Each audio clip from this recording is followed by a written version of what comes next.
In this video I like to discuss the worst drivers of the 2025 Abu Dhabi Grand Prix.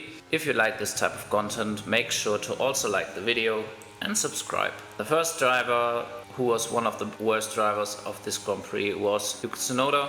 He helped Verstappen with the toe in Q3 but messed up his second quali lap with track limits and only could start in P10. From there on he put the hard tires on for the start to be there and hold up Norris just in case. The strategy worked, he was in position, but he messed up the holding up part and got a penalty for weaving, and I think everyone said he should have impeded Norris in the last sector like Perez did with Hamilton 2021. In the end he couldn't help Verstappen at all for the championship, and therefore his F1 career is rightfully over. I also feel quite bad for him as well, because if he would have finished the season in the V Cup, he probably would be a podium finisher this year. Unfortunate for Yuki Tsunoda, but this is how this sport works sometimes. Second driver is Kimi Antonelli, who struggled for pace the entire weekend, got knocked out in Q2, and with his strategy he could not progress any further during the race. Of course he didn't have the best strategy in this case, but it was his worst weekend in a while.